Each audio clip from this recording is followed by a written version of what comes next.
Le film commence avec notre personnage principal, qui travaille à plusieurs petits boulots ordinaires pendant la journée et réalise des vidéos sur YouTube le soir, tout en tenant un blog en ligne. Dans ses vidéos et ses articles sur le marché boursier, il affirme que les actions d'une société appelée GameStop, actuellement en très mauvaise posture, vont remonter. À l'origine, GameStop était une entreprise qui vendait des pièces d'ordinateur et des jeux vidéo. Elle possédait des succursales dans presque toutes les villes et tous les centres commerciaux. Mais lorsque les gens ont commencé à commander en ligne, la valeur et les actions de GameStop se sont effondrées. Les experts financiers pensaient, eux aussi, que GameStop était sur le point de faire faillite. Ils ont donc commencé à vendre à découvert les actions de GameStop.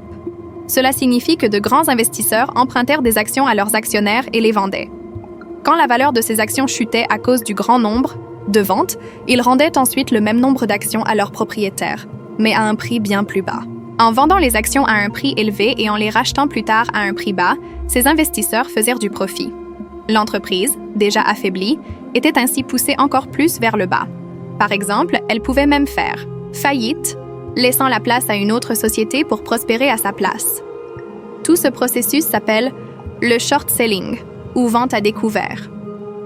Les grands investisseurs prévoyaient de faire la même chose avec GameStop, dont les actions étaient déjà en chute libre.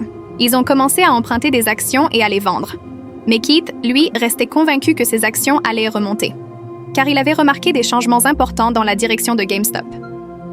Un homme d'affaires très riche avait acquis une grande partie du capital de GameStop, ce qui devait apporter d'énormes bénéfices à l'entreprise. Keith était parfaitement au courant de ces évolutions. C'est pourquoi il disait à ses abonnés que GameStop n'était pas aussi mal en point que tout le monde le pensait. Les gens, selon lui, ignoraient simplement sa vraie valeur. Il disait aussi qu'il croyait que tous les grands investisseurs, ayant vendu GameStop à découvert, allaient subir d'énormes pertes. Parce que dès que le prix des actions GameStop grimperait, tous ces investisseurs seraient piégés et perdraient beaucoup d'argent. Anticipant cela, Keith investit toutes les économies de sa vie, ainsi que celles de sa femme, pour acheter des actions GameStop. Il acheta même des options GameStop, ce qui était extrêmement risqué, car en cas d'échec, il aurait perdu toutes ses économies. Mais s'il réussissait, le gain se compterait en millions.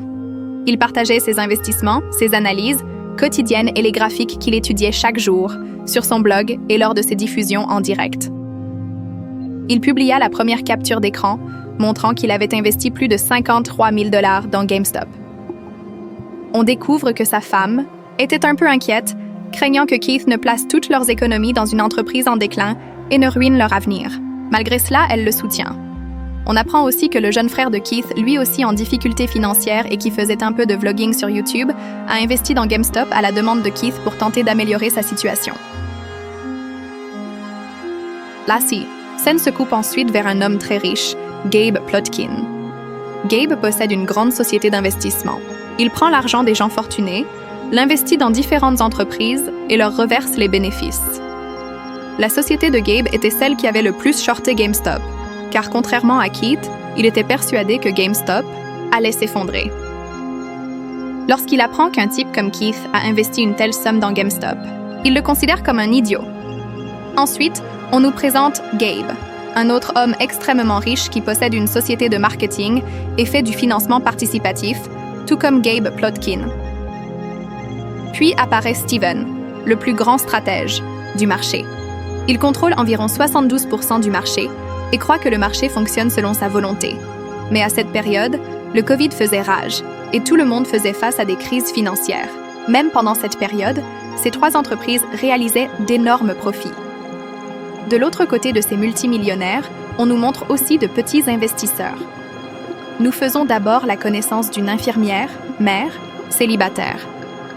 Bien que son emploi ne soit pas menacé pendant la pandémie, elle continue à travailler dur, mais son salaire ne suffit qu'à faire vivre son foyer. Elle doit encore rembourser le prêt de sa maison, mais ne voit aucune issue. Si elle ne le rembourse pas, sa maison sera saisie. Comme elle a désespérément besoin d'argent et qu'elle regarde les vidéos de Keith, elle pense que c'est une bonne opportunité de le suivre pour gagner un peu et rembourser son prêt. En suivant l'exemple de Keith, elle investit dans GameStop. Ensuite, on nous montre un autre employé de GameStop. Il travaille dans l'un des magasins, mais comme il n'y a pas beaucoup de clients et qu'il ne fait presque aucune vente, il subit constamment les critiques de son patron. Il veut quitter ce travail, mais ne le peut pas tant qu'il n'a pas mis un peu d'argent de côté. Il a également de bonnes connaissances en bourse. Lorsqu'il voit que la direction de GameStop change et que les choses évoluent, il commence lui aussi à suivre Keith.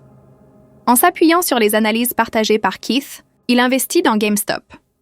Son objectif n'était pas seulement de gagner de l'argent, mais aussi de se battre contre le système créé par les gros investisseurs. Ces puissants acteurs du marché faisaient volontairement chuter les actions en pratiquant la vente à découvert.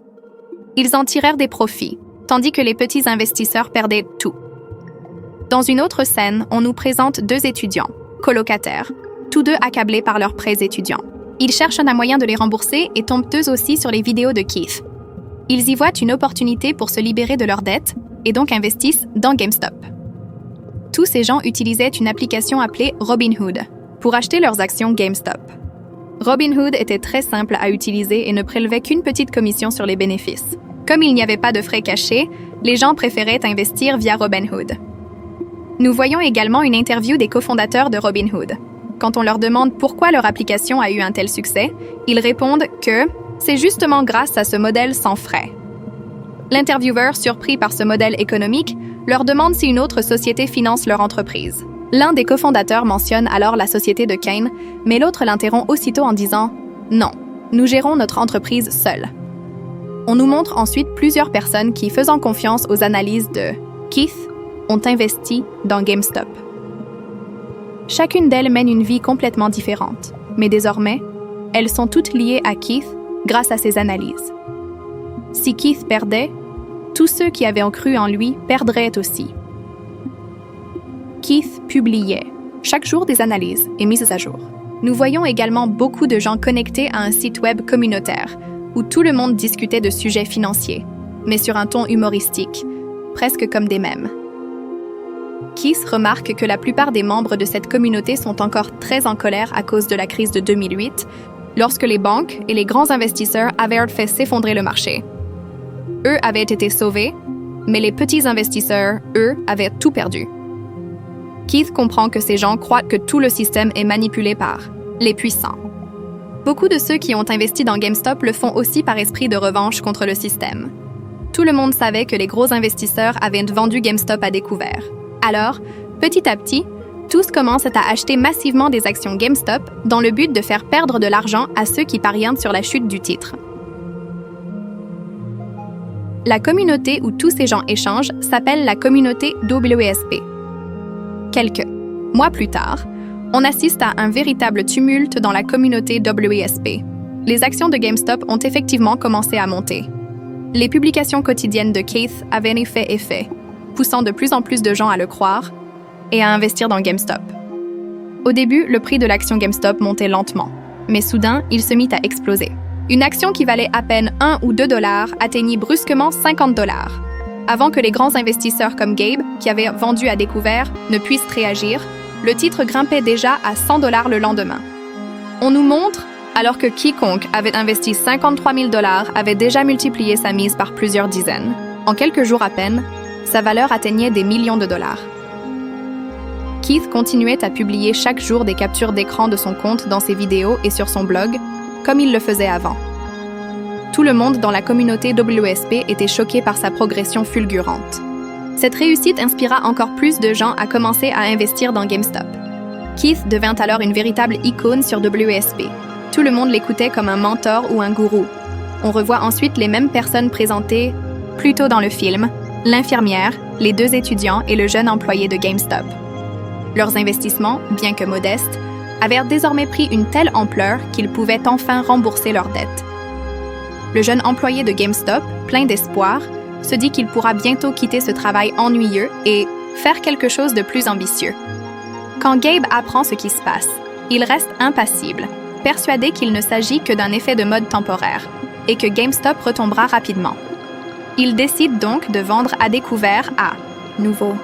Mais malheureusement pour lui, le cours ne baisse pas. Il monte encore. En très peu de temps, le prix de l'action s'envole de 100 à 200 dollars, puis jusqu'à 400 dollars. À ce moment-là, Gabe comprend qu'il est au bord de la faillite. Sa société est désormais confrontée à des milliards de dollars de pertes. L'entreprise de Gabe subit alors ce qu'on appelle un short squeeze, ce qui signifie que ceux qui vendent à découvert subissent de lourdes pertes quand le prix du marché grimpe, et c'est exactement ce qui lui arrive. Beaucoup d'investisseurs comme Gabe, qui avaient parié sur la baisse, commencent à racheter leurs actions pour limiter leurs pertes. Mais comme tant de vendeurs à découvert rachètent leurs parts en même temps, la valeur de GameStop grimpe encore plus, devenant un événement majeur sur le marché boursier. On parle désormais de GameStop partout, dans les journaux, sur Internet et sur YouTube. Tous ceux qui avaient vendu à découvert tentent désespérément de racheter leurs actions, mais la communauté WSP, menée par Keith, refuse de vendre. Personne ne veut céder ses parts, ce qui cause encore plus de pertes aux grandes entreprises d'investissement. On découvre alors l'ambiance chaotique dans les bureaux de Gabe. Il devient fou, tout comme ses employés. Ils veulent acheter des actions, mais personne ne veut leur en vendre. Gabe n'en revient pas. Comment un simple YouTuber, un homme ordinaire, a-t-il pu provoquer des pertes de milliards de dollars à son entreprise grâce à ses vidéos et à sa campagne virale? Lorsque la femme de Gabe réalise qu'il ne peut pas se sortir de cette situation, elle lui conseille d'appeler ses amis et de leur demander de l'aide. Pour venir en aide à Gabe, Kane et un autre ami, qui possédait la majorité des actions du marché, retirent 200 milliards de dollars de leurs investissements pour éviter la faillite de l'entreprise de Gabe.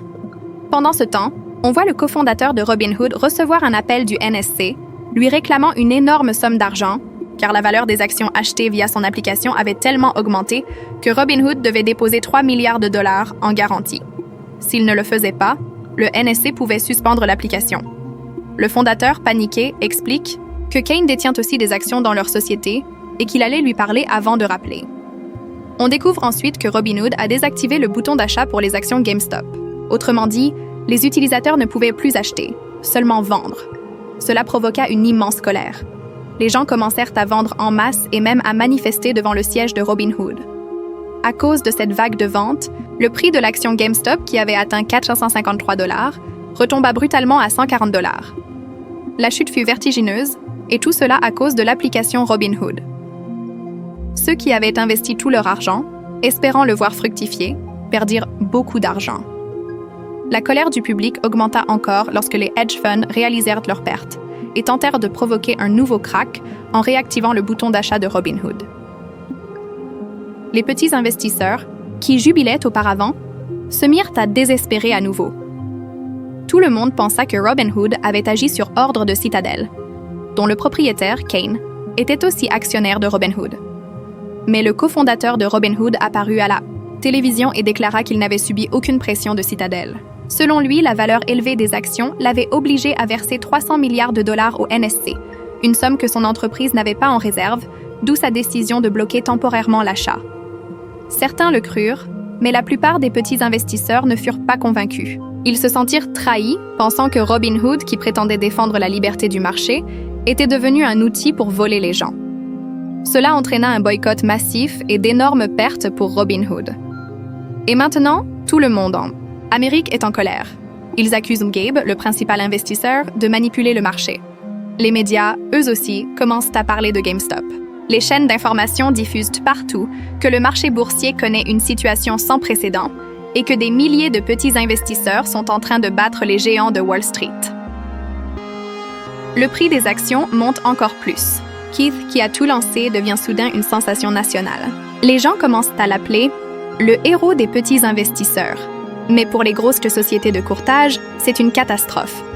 Elles avaient emprunté des actions GameStop pour les vendre à découvert, en pariant que le prix allait baisser. Mais comme le prix augmentait au lieu de baisser, elles devaient maintenant racheter les actions à un prix beaucoup plus élevé pour limiter leurs pertes. Certaines de ces entreprises ont perdu des milliards de dollars. La situation devient tellement sérieuse que même le gouvernement commence à s'en mêler. On parle de manipulation du marché. Les dirigeants des sociétés comme Melvin Capital commencent à paniquer. Ils appellent leurs contacts au Congrès et aux médias pour trouver un moyen de stopper la folie GameStop. Pendant ce temps, les gens continuent à acheter et le cours grimpe encore plus haut. Certains petits investisseurs gagnent maintenant des centaines de milliers de dollars et d'autres deviennent millionnaires du jour au lendemain. Mais soudain, quelque chose d'étrange se produit.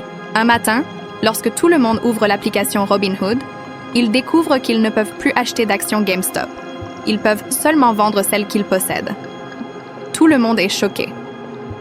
Les utilisateurs commencent à crier sur les réseaux sociaux. Pourquoi nous empêche-t-on d'acheter? Robinhood déclare que c'est pour des raisons techniques. Le marché est trop volatile et ils veulent protéger leurs utilisateurs. Mais pour les investisseurs, c'est clair, quelqu'un veut sauver les grandes entreprises. En limitant les achats, le prix des actions chute brutalement. Ce mouvement provoque un chaos total. Les gens accusent Robinhood de trahison. Certains pensent que la société a été pressée par Wall Street pour arrêter l'achat de GameStop. Keith, lui, ne dit rien publiquement. Il continue simplement à tenir sa position, refusant de vendre ses actions. Il montre à tout le monde qu'il croit encore au potentiel de GameStop. Mais autour de lui, la colère monte de plus en plus. Des milliers de personnes demandent une enquête officielle et veulent que les responsables de Robinhood soient jugés. Le gouvernement organise finalement une audition du Congrès. Les dirigeants de Robinhood, les investisseurs comme Gabe et même Keith sont convoqués. Lors de cette audience, Keith explique calmement qu'il n'a jamais voulu manipuler le marché. Il dit simplement qu'il croyait en la société GameStop et qu'il voulait prouver que les petits investisseurs pouvaient eux aussi faire entendre leur voix. Le Congrès réalise alors que ce n'est pas seulement une affaire d'argent, mais une rébellion populaire contre le système financier contrôlé par une élite. Les médias surnomment ce mouvement le soulèvement des petits investisseurs. Après l'audition au Congrès, le gouvernement promet de mieux surveiller les IMDDSI, plateformes boursières, mais aucune sanction réelle n'est prise. Les grandes entreprises retrouvent lentement leur pouvoir et la vie semble reprendre son cours. Cependant, quelque chose de profond a changé. Des millions de gens ont compris qu'ils n'étaient pas impuissants. Ils ont vu que, s'ils s'unissent, ils peuvent ébranler les piliers même de Wall Street. Keith, de son côté, devient un symbole de courage et d'intégrité. Même s'il a gagné de l'argent, il reste humble et fidèle à ses valeurs. Dans une scène émotive, on le voit assis avec sa femme et sa fille. Il regarde l'écran, où s'affichent encore les fluctuations du cours de GameStop. Un léger sourire se dessine sur son visage, non pas à cause de l'argent, mais parce qu'il sait que son message a eu un impact mondial. De nombreux petits investisseurs qui avaient cru en lui réalisent qu'ils ont fait partie de quelque chose de plus grand qu'eux-mêmes. Une révolution silencieuse menée par des gens ordinaires. Certains ont perdu de l'argent, d'autres en ont gagné, mais tous ont contribué à prouver une chose, que le système, aussi puissant soit-il, peut vaciller quand les gens se lèvent, ensemble. La caméra montre ensuite plusieurs visages familiers. L'infirmière, les 2 étudiants, l'employé de GameStop et d'autres qui avaient investi à cause de Keith. Chacun d'eux regarde son écran, non pas avec des regrets, mais avec un sentiment de fierté et de dignité. La voix off de Keith résonne une dernière fois. Ce n'était pas une guerre d'argent. C'était une guerre d'espoir. Une guerre entre ceux qui pensent que tout est joué d'avance et ceux qui croient encore au pouvoir du peuple. La musique s'élève et le film se termine sur un plan de l'écran GameStop dont le logo rouge brille comme une flamme dans l'obscurité.